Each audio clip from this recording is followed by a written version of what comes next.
Bismillahirrahmanirrahim. Assalamualaikum warahmatullahi wabarakatuh. Saya Winda Ari Susila Debrianti dari Pendidikan Sosiologi semester 2. Di sini saya akan sedikit menjelaskan apa itu patologi sosial. Patologi sosial secara singkat dapat diartikan sebagai penyakit sosial. Patologi artinya penyakit. Di bidang ilmu sosial, patologi dipopulerkan oleh Emil Durkheim. Jika kita memahami masyarakat sebagai sistem organisme, istilah patologi dapat digunakan untuk menjelaskan adanya penyakit yang terjangkit pada masyarakat. Dalam konteks sosial, patologi juga harus dieliminasi karena berbahaya bagi keberlangsungan masyarakat. Bagi Durkheim, patologi berbahaya bagi keberlangsungan sistem sosial secara luas, karena patologi adalah penyakit sosial yang ada di masyarakat. Suatu permasalahan itu berpotensi menurunkan sistem sosial. Sistem sosial rentan runtuh bila norma sosial tidak dipelihara oleh anggota masyarakat. Hampir semua permasalahan sosial adalah patologi sosial, karena faktor-faktor yang menjaga keberlangsungan masyarakat yang tidak patologis.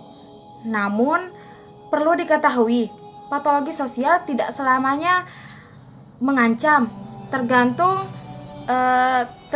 pada level bahayanya. Penekanan pengertian patologi dengan demikian tidak pada upaya mengeliminasinya, melainkan pada proses terciptanya patologi itu di dalam sistem masyarakat. Adapun faktor penyebab terjadinya patologi sosial. Yang pertama, faktor ekonomi. Karena disebabkan kebutuhan yang tinggi sementara penghasilan yang tidak mencukupi dijadikan alasan untuk melakukan perilaku yang menyimpang, seperti mencuri ataupun membegal. Yang kedua, faktor usia. Di faktor usia ini karena kejahatan yang cenderung meningkatkan disorganisasi sosial dan penyesuaian pribadi. Yang ketiga, faktor keluarga. Orang tua sangat berperan penting dalam mendidik seorang anak untuk menjadikan anak tumbuh dengan baik dan tidak terjerumus ke dalam penyakit sosial. 4. Faktor lingkungan. Lingkungan merupakan faktor kedua yang mempengaruhi terhadap munculnya penyakit pada masyarakat. Seperti orang-orang yang berada di lingkungan tidak baik, seperti lingkungan orang pemabuk, berjudi, dan berkelahi. Aturan-aturan yang tidak ditegakkan di dalam masyarakat juga ikut menyumbang munculnya penyakit sosial. 5. Faktor pendidikan. Dengan pendidikan, seseorang mengetahui mana yang baik dan mana yang buruk. Mengetahui harus dilakukan dan tidak harus dilakukan.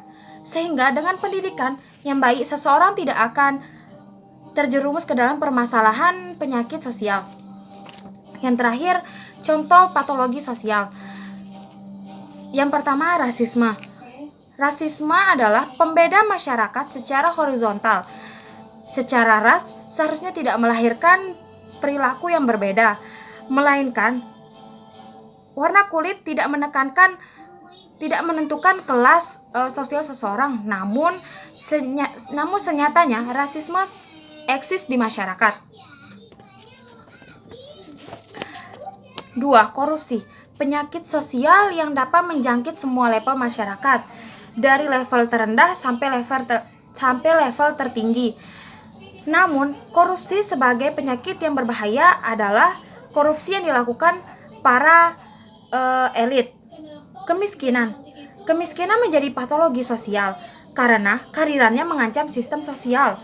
Orang melakukan kriminal karena kondisi kehidupannya yang miskin. Yang keempat, diskriminasi. Diskriminasi bisa lahir dari faktor yang sepele, misal perbedaan atribut. Contohnya, tinggi badan seseorang adalah atribut yang menjadi basis munculnya diskriminasi.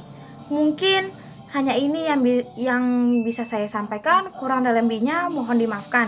Wallahumma fiq wal hadi ila sabili rasad. Wassalamualaikum warahmatullahi wabarakatuh.